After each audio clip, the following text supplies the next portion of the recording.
এখানে যাবো না তে, চল আমরা বাড়ি ব্যাক করি এক্ষুনি।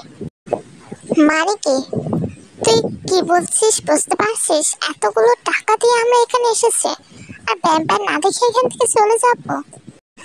বুঝতে পারছি, তাহলে তোরা দুইটা এখানে মর, আমি চললাম। তোরা থাকলে থাক, না থাকলে নাই ভাই, আমি এসবই নেই। যদি মরে যাই বিয়ের আগে। উফ, জিমিনকে নিয়ে আর পারলাম না। তুমি এত ভয় পাচ্ছ কেন? আমি আছি তো। আর তোমার হবু জামাই থাকতে এত টেনশন নিও না তো। এই জন্যই তো টেনশন আরো বেশি লাগছে। তোরা দুইটা যেখানে থাকবি বিপদকে ডেকে নিয়ে আসবি, তাই আমি বিপদ আসার আগে এখান থেকে চলে যেতে চাই।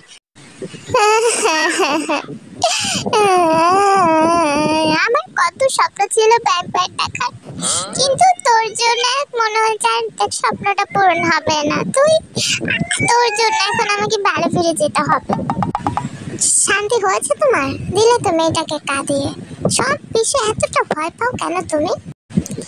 ইস, লেখা কান্না বন্ধ কর। আচ্ছা ঠিক আছে, তুই যা বলবি তাই হবে। চল ভেতরে চল, আমি তো জানি বিপদ একটা বাদিয়ে নিবি। জিমিনের কথা শুনে তুই একটা লাফ দিয়ে চোখের পানি মুছে ভেতরে চলে যায়। তোমাদের সবাই পরিচয়টা দিয়ে নেই। তুই হচ্ছে একজন সায়েন্স নিয়ে পড়াশোনা করে, আর সুগা জিমিন ওরাও সায়েন্স নিয়ে পড়াশোনা করে। মানে ওরা বিভিন্ন জায়গায় যায়, মানে হরবেল জায়গা, ওরা ভূত খুঁজতে খুব পছন্দ করে, এগুলো নিয়ে তারা কাজ করে। একদিন ভ্যাম্পায়ারের কথা শুনে তের খুব আগ্রহ হয়, তাই এখানে ভ্যাম্পায়ার দেখতে এসেছে। অনেকের মুখে শুনেছে এখানে নাকি ভ্যাম্পায়ার দেখা যায়, তে এটাই দেখতে আসছিল। কিন্তু জিম একটু ভীতু টাইপের। আশা করি তোমরা বুঝতে পেরেছো। চলো গল্পে ফেরা যাক।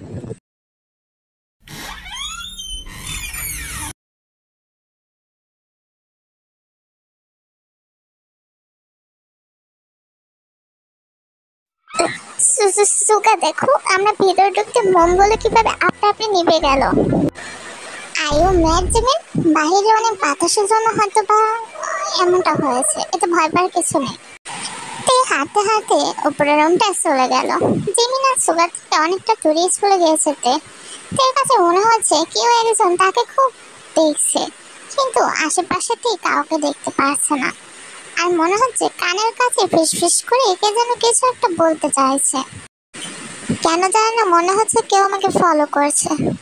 আমিও না কি ভাবছি, আমি ছাড়া তো এই রুমে কেউ নেই, আমাকে ফলো করতে যাবে বাইক। তে নিচের রুমে নামতেই যাবে, ঠিক তখনই তের পায়ের কাছে কিছু যেন একটা আটকেছিল। আরে এটা কি? তে একটি রকেট খুঁড়েছে পায়। তের কাছে রকেটটি খুব ভালোই লাগে, তাই তে রকেটটি গলায় পড়ে নেয়। ঠিক ঠিক তখনই কেউ একজন থেকে পেছন থেকে ডাক দেয়, আরেকটু হলে তো আমার জানটা বেরিয়ে যেত।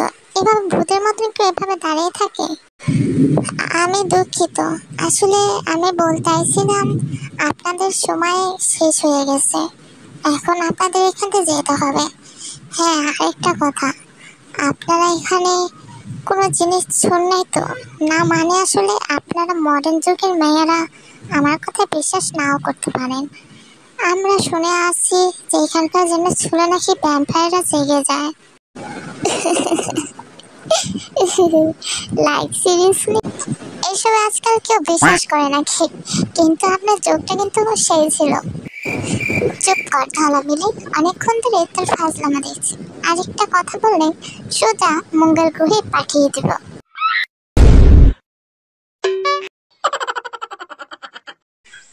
তে একটু আগে জানতে বললো এখানে কিছু ধরলে নাকি ভ্যাম্পায়াররা জেগে যায়।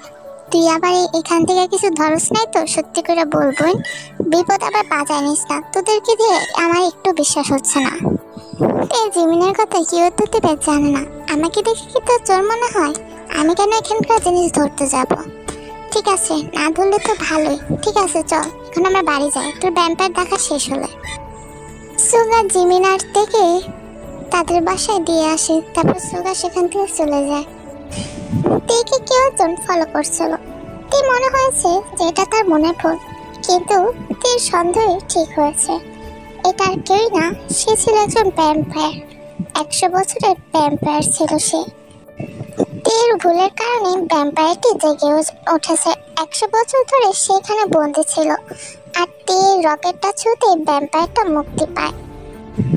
যার নাম ছিল জিয়ন জাংকুক। জিয়ন জাংকুক খুবই পাওয়ারফুল ভ্যাম্পায়ার।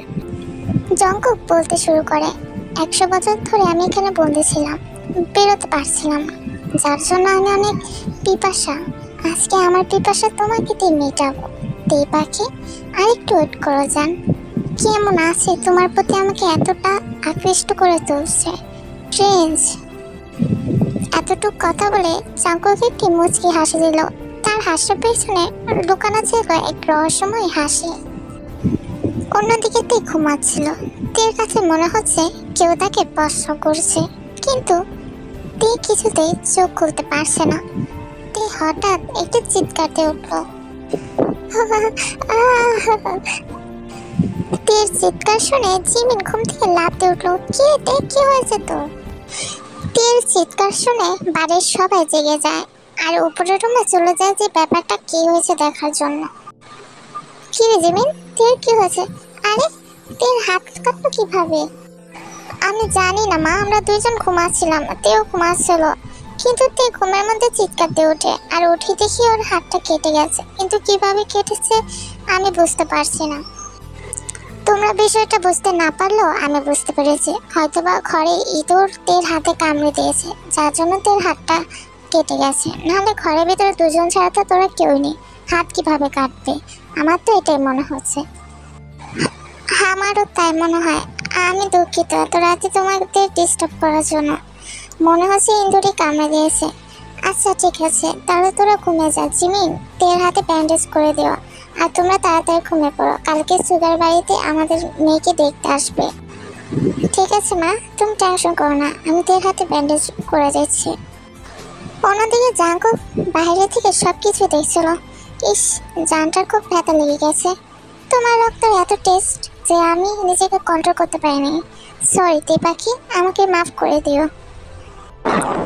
জিমিনের বিয়ে হয়ে গেলে আমি তোমাকে নিজের করে নেব বলে জাংকুক একটি মুচকি হাসি দিল।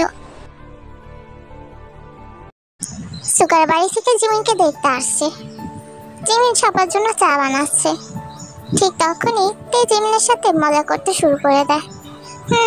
চাটা ভালো করে বানাবো, শ্বশুরবাড়িতে যে নিজেকে তোর চা বানিয়ে খেতে হবে। ধুর বাবা, এমনিতে আমি নার্ভাস আছি, আর তুই এসে আমাকে জ্বালাচ্ছিস, যা এক্ষুনি, নাহলে মাকে কিন্তু ডাক দিব। জিমিন সবার জন্য চা নিয়ে আসে, আর যেই হোক জিমিনকে দেখে খুবই পছন্দ করে, আর তারা বিয়ের দিনটা ফাইনাল করে ফেলে।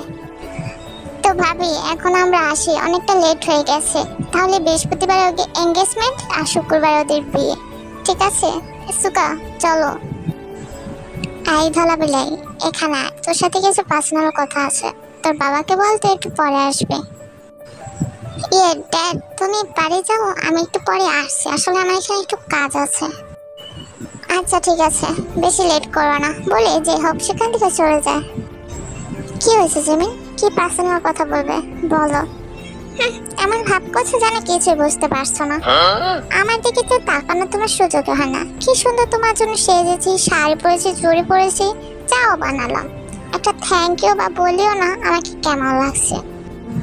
হায় রে কপাল, এতটুকু বলার জন্য এখানে ডেকেছো? পাগলি একটা, তোমাকে তো কোনো কিছু তুলনাই করা হয় না। তুমি তো এমনিতেই সুন্দর জিমিন। হয়েছে, আর পাম্পটি দিতে হবে না। তুমি কিন্তু আগে থেকে অনেক ফ্লার্ট করতে শিখে গেছো। আর হ্যাঁ, তুমি একটু আনরোমান্টিকও হয়ে গেছো। সুকা জিমিনকে দেওয়ালের সাথে চেপে ধরে। জিমিন, আই কি করছো? ছাড়ো, কেউ দেখে ফেলবে। কেন, একটু আগে তো বলে আমি আনরোমান্টিক হয়ে গেছে। আচ্ছা বাবা সরি, ছাড়ো প্লিজ। আস্তাগফিরুল্লাহ, আস্তাগফিরুল্লাহ। আরে ধোলা ভাই, একটু সহ্য করেন, পাশের রাতকে এখানে সেরে ফেলবেন নাকি? তের কথায় সুকা লজ্জা পেয়ে সেখান থেকে চলে যায়, আর জিমিনও কিছু বলতে পারে না। গাল দুটো টমেটোর মতো লাল হয়ে যায়। তে বুঝতে পেরে জিমিনকে আরো লজ্জা দিচ্ছে। জিমিনও সেখান থেকে চলে যায়। এভাবে কেটে যায় অনেকটি দিন। ফাইনালি তাদের বিয়ের দিনটা চলেই আসে। সুকা আর জিমিনের বিয়ে হয়ে যায়। তে মেয়েটার উপর আজকে অনেক ধকল গিয়েছে। বোনের বিয়ে দিয়ে সে কান্না করে ঘুমিয়ে গিয়েছে। একদিকে তার খুশির কান্না, আরেকদিকে দুঃখের কান্না। বোনকে যে একা শুতে হবে। কখনো তে জিমিনকে ছাড়া একা ঘুমায়নি। বোনকে সে খুবই ভালোবাসে। তাদেরকে দেখতে বোঝা যায় তে ঘুমের ভিতরে ঘুমটা অনেক গভীর ছিল। ঠিক তখনই মনে হচ্ছে তের গায়ে কি যেন হাত দিচ্ছে। এটা আর কেউই ছিল না, জঙ্কুক ছিল, ভ্যাম্পায়ার। জঙ্কুক তের ঘুমের মুগ্ধতা দেখে তের দিকে তাকিয়ে আসে, কি মায়াবী লাগছে তাকে। হঠাৎই জঙ্কুকের চোখ যেন লাল বর্ণ ধারণ করলো। জঙ্কুক বলতে লাগলো, সরি জান, আমাকে মাফ করে দিও, কিন্তু এই কাজটা না করলে তোমাকে আমি নিজে করতে পারবো না। জঙ্কুক নিজের টি শার্ট খুলতে শুরু করলো, তারপর আস্তে আস্তে তের দিকে এগিয়ে তেকে কিস করতে শুরু করলো। তে অনুভব করছে কেউ তাকে স্পর্শ করছে, কিন্তু তে কিছুতেই চোখ খুলতে পারছে না। একটা ঠান্ডা উষ্ণতা তার শরীর জুড়ে কেমন জানি করে উঠছে। তে কিছুতেই চোখটা যেন মেলে উঠতে পারছে না। জঙ্কুক তেকে পেয়ে যেন পাগল হয়ে যাচ্ছে। হঠাৎ ঘরের মোমবাতি সব নিভে যাচ্ছে। তেকে জঙ্কুক ছুটছে, তেকে সব কাপড় লেস করে ফেলে। তে যেন এক একটা পশুতে পাগল হয়ে যাচ্ছে। সে এমন পশু আগে কখনো অনুভব করেনি। এটা কি তার স্বপ্ন না সত্যিতে কিছুই জানে না। চোখ খেলার অনেক চেষ্টা করছে, কিন্তু তে কিছুতে পারছে না। তে আর জাঙ্কুকের ভিতর ওইগুলো হয়, মানে স্বামী স্ত্রীর ভিতর যেগুলো হয় জাঙ্কুক আর তের সাথে ঠিক ওরকমই হয়। তারপর জাঙ্কুক একটা টেবিল হাসি দিয়ে তের গলার ভিতরে একটা ব্যাট করে একটা শান্তির নিঃশ্বাস ছাড়লো। তের কপালে চুমুক খেয়ে সেখান থেকে চলে গেল। আর বেচারা তে সেখানেই অজ্ঞান হয়ে আসলো। তে তো জানে না তার সাথে ঠিক কি হয়ে গেল। তের শরীর দিনে দিনে খারাপ হয়ে যাচ্ছে, খাবার প্রতি অরুচি, হঠাৎ বমি, আর মাঝে মাঝে মাথা ঘুরে পড়ে যাওয়া। তার ফ্যামিলি থেকে নিয়ে খুবই চিন্তিত, মেয়েটার হঠাৎ করে কি হলো। তাই আরিন বাসায় ডক্টর ডাকে। দেখুন, ওনার চেক আপ করে আর কন্ডিশন দেখে আমরা বুঝতে পারছি উনি প্রেগনেন্ট। এই সময় এখন এমন একটু লাগবে, আর আমি কিছু মেডিসিন লিখে দিচ্ছি, ওনাকে টাইম মতন খাইয়ে দেবেন বলে ডক্টর সেখান থেকে চলে গেল। বাড়ির সবাই এমন কথা শুনে যেন আকাশতে পড়লো। এসব কি বলছে ডক্টর, এসব কি বলে গেল? আরে ডক্টর কি চাতা বলে যাচ্ছে আমার মেয়ের নামে। তে ডক্টর যা বলছে তা কি সত্য? কি হয়েছে? আনসার মি, চুপ করে কেন আছো? তের এখন কি রিয়াক্ট করবে তে নিজেও জানে না। তে তো পাথর হয়ে গেছে। এসব কি শুনছে তে নিজের কানে? বাবা বিশ্বাস করো, আমি কিছু জানি না। ডক্টর এসব কি বলছে জাতা? আমি কেন এমন জঘন্য কাজ করতে যাব? আমি কেন বাচ্চার মা হতে যাব? তাহলে তের রিপোর্টটা কি মিথ্যে? তুই সত্যি করে বল, তুই কার সাথে এমন কাজ করেছিস? আমরা তোর বিয়ে দিব, বল। শীতে আমার ভাত তো লজ্জা হচ্ছে, তুমি আমার মেয়ে। এখন আমি সমাজে মুখ দেখাবো কি করে? কি জবাব দেব? কার বাচ্চা এটা? কি উত্তর দিব তে? বলো আমাকে। হাইপার হবে না আঙ্কেল, আমার মনে হচ্ছে তে নির্দোষ। তে ইচ্ছে করে হয়তো বা কাজটা করতে চায়নি। তে আমাকে বলো, কে তোমার সাথে এমন বাজে কাজ করেছে?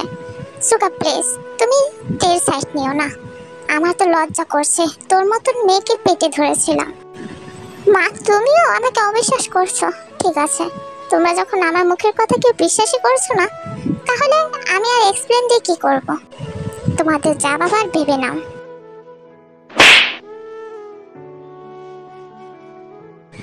এই থাপ্পড়টা অনেক আগে দেওয়া উচিত ছিল আমার। দিলে হয়তোবা তুমি এমন কাজটা করার সাহস পেতে না। কি ভাবে তোমাকে রাখিনি, কখনো একটা ফুলের টোকাও তোমার গায়ে দিইনি।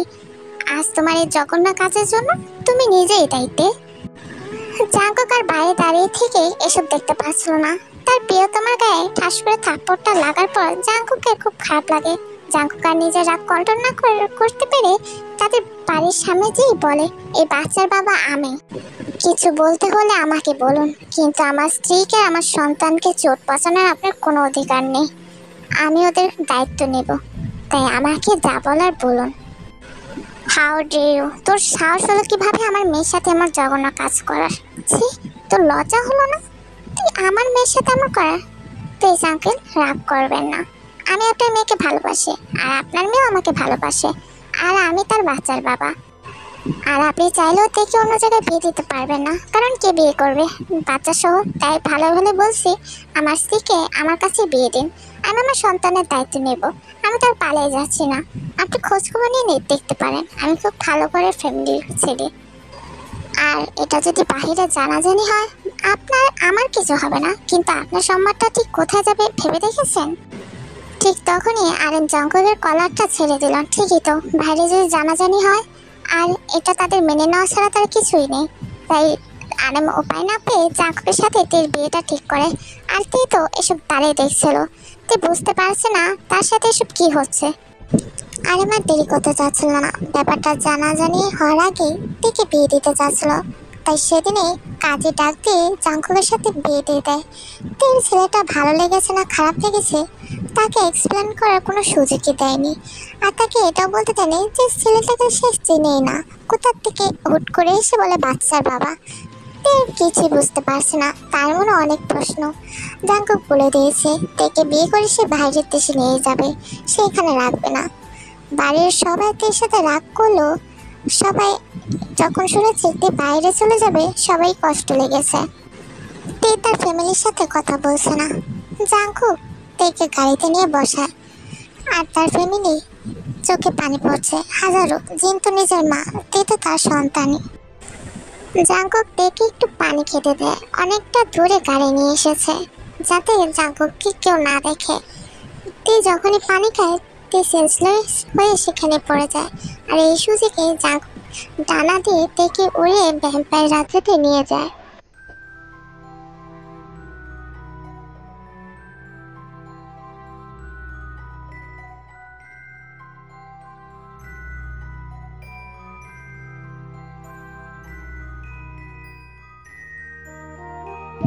জাঙ্কুক থেকে বেডে শুয়ে দেয়, কারণ জাঙ্কুক জানে একটু পরে তের জ্ঞান ফিরবে। তাই তের জন্য জাঙ্কুক খাবার আনতে যায়। তের জ্ঞান ফিরে, মাথাটা খুব ভারী আছে, তে বুঝতে পারছে না সে ঘুমিয়ে পড়লো কিভাবে। জাঙ্কুক ভিতরে ঢুকলো, তে প্রশ্ন চোখে জাঙ্কুকের দিকে তাকিয়ে আছে। জাঙ্কুক বুঝতে পারলো তে ঠিক কি বলতে চাইছে, কিন্তু তের কথা এড়িয়ে জাঙ্কুক বলল, তোমার জন্য খাবার এনেছি, এটা খেয়ে শুয়ে পড়ো। আগে আপনি আমার প্রশ্ন উত্তর দিন, আপনি কেন বলেছেন আপনি আমার বাচ্চার বাবা? আর আপনাদের সাথে তো আমার কোনো পরিচয় হয়নি, না দেখা হয়েছে, আপনি আমার বাচ্চার বাবা হলেন কি করে? আমার সাথে কি করছে আমি কিচ্ছু বুঝতে পারছি না, প্লিজ দয়া করে আমাকে খুলে বলুন আপনি কে, আর কেনই বা এমন মিথ্যে কথা বললেন? সময় হলে সবটা জানতে পারবে মিস্টার পাখি, এখন এত হাইপার হওয়ার কিছু নেই, তাহলে যে আমাদের বাচ্চার ক্ষতি হবে। আমার কথা না ভেবে হলো আমার বাচ্চাটার কথা ভেবে নর্মাল থাকো। আর হ্যাঁ, আরেকটা কথা, আমাকে জিজ্ঞেস না করে কোথাও যাবে না, আমাকে না বলেও কোথাও যাবে না, আর রুমের বাইরে একদমই না, কালকে আমার একটা ইম্পর্টেন্ট কাজ আছে, আশা করি তুমি আমার কথা বুঝতে পেরেছো। বলে জাঙ্কুক হনন করে রুম থেকে বেরিয়ে গেল। তে জাঙ্কুকের রুম যাওয়ার দিকেই চেয়েছিল, প্রশ্নে ভরা চোখ, কিন্তু জাঙ্কুক একটার উত্তর দিল না। জাঙ্কুক বারবার নিষেধ করে গিয়েছিল তেকে রুম থেকে বেরোতে না, কিন্তু তে দেখতে পেল একটি মেয়ে থেকে ডাকছে। তে কৌতূহলবশত মেয়েটি ডাকে সাড়া দেয় আর সেখানে যায়। দেখুন এখানে বিপদ আছে, আপনি এখান থেকে চলে যান, নাহলে এই ভ্যাম্পায়ারটি আপনাকে মেরে ফেলবে। কি যাতা বলছেন, এখানে ভ্যাম্পায়ার আসবে কোথা থেকে? আর উনি আমার হাজবেন্ড হয়, কোনো ভ্যাম্পায়ার না, বুঝতে পেরেছেন? আমি জানি আপনি আমার কথা বিশ্বাস করবেন না, উনি আপনার হাজবেন্ড হয় ঠিকই, কিন্তু উনি একজন ভ্যাম্পায়ার, উনি কোনো সাধারণ মানুষ নয়। আর আপনাকে আমি সবটা জানি, আপনাকে আমি এক্সপ্লেনও দিতে পারবো। আপনি যে প্রশ্নের উত্তরগুলো খুঁজছেন সেগুলো আমার কাছে আছে। আপনি যখন আপনাদের বন্ধুদের সাথে ভ্যাম্পায়ার দেখার জন্য বাড়িতে গিয়েছিলেন, রকেটটা পড়েছেন, আপনার হয়তো মনে আছে। ওই রকেটটা ছুঁতে ভ্যাম্পায়ারটা সেখান থেকে বেরিয়ে আসে। কি, তার মানে আমার সন্দেহ ঠিক, জাঙ্কুক একটা সাধারণ মানুষ না, তার মানে আমার পেটে জাঙ্কুকেরই বাচ্চা? হ্যাঁ, আপনি একদম ঠিকই ধরেছেন। আর আপনার এই বাচ্চাটা হয়ে গেলে জাঙ্কুক আপনাকে মেরে ফেলবে। আমি আপনাকে বাঁচাতে এসেছি, তাই তাড়াতাড়ি আমার সাথে চলুন, এই ব্যাপারটা জানতে পারলে আমাদের আস্ত রাখবে না। তে জেনির কথা বিশ্বাস করে জেনির সাথে চলে যায়। আর অন্যদিকে জাঙ্কুক বাড়ি ফিরতে তেকে কোথাও না দেখতে পেয়ে পাগলের মতন খুঁজতে থাকে, আর ভ্যাম্পায়ার রাজ্যরা তেকে নিয়ে আটকে রাখে। মানুষের বাচ্চারা ঠিকই অনেক বলদ হয়। তোমাদের মতন মানুষদের বলদ বানাতে আমাদের 2 মিনিটও টাইম লাগে না। তোমার হাজবেন্ড মানে তোমার ভ্যাম্পায়ার হাজবেন্ড, তাকে আমি 100 বছর আগে বন্দি করেছিলাম। কেন জানো? কারণ সে মানুষদের হেল্প করতো, যেটা আমাদের একদমই পছন্দ ছিল না। ভ্যাম্পায়ারের নাম খারাপ করে দিচ্ছিল, তাই তাকে আমরা বন্দি করে রেখেছিলাম। তোমার সেই রকেটটা ছোঁয়াতে সে বন্দি থেকে মুক্তি হয়ে যায়। দেখো, মুক্তি হয়েও ভালো হলো না, ঠিক মানুষের প্রেমে পড়ে গেল। ভ্যাম্পায়ারের রাজ্যের মুখ একদম কালো করে দিত, তাই কালো করার আগেই আমি আবার 100 বছর আগের মতন তোমাকে শেষ করে দেব। বলে কাই যখন থেকে মারতে যাবে, ঠিক তখনই জাঙ্কুক এসে থেকে বাঁচিয়ে ফেলে। কি বলি তুই? তুই আমার ওয়াইফকে মারবি? এত বড় সাহস তোর! তারপর দুজনের ভিতরে ফাইট হয়। এক পর্যায়ে জাঙ্কুক কাইকে মেরিয়ে ফেলে। অন্যদিকে জাঙ্কুকের চোখের দিকে ছলো ভাবে তাকিয়ে আছে। সে বুঝতে পারছে সে কত বড় ভুল করেছে জেনে কথা বিশ্বাস করে। তোমার কিছু হয়নি তো মিষ্টি পাখি? ঠিক আছে তো? তুমি কতবার বলেছে আমাকে না বলে কোথাও যাবে না? কেন গিয়েছো তুমি ওদের সাথে? যদি তোমার আর আমার সন্তানের ক্ষতি হয়ে যেত আমি কি করতাম? বলে জাঙ্কুক দেখে জড়িয়ে ধরলো। আই এম সরি জাঙ্কুক, আমি তাদের কথা বিশ্বাস করে তোমাকে অবিশ্বাস করেছিলাম। আমি বুঝতে পারিনি, আমার মাথায় অনেক প্রশ্ন ছিল, আমি কিছুতে মেলাতে পারছিলাম না। আমার মনে হয়েছে তুমি আমাকে মেরে ফেলবে জাঙ্কুক, আমি বুঝতে পারিনি। শীতে তোমাকে মারার কথা তো আমি মাথাও আনতে পারি না। এমন কথা আনার আগে আমাকে খোদা নিয়ে যাক। বলেই দুজনে জড়িয়ে ধরে, আর এভাবে অনেকদিন কেটে যায়। জাঙ্কুক পুরো প্রেগনেন্সিতে তেকে অনেক কেয়ার করে। আস্তে আস্তে তেও জাঙ্কুকের প্রেমে পড়ে যায়। তেরও ডেলিভারি ডেট হয়, আর তের একটি পুত্র সন্তান হয়, দেখতে ঠিক জাঙ্কুকের মতনই। আর পুত্র সন্তানের নাম রাখে ত্যাগী। তাদের এভাবে সুখী সংসার কাটতে থাকে। I know you told your friends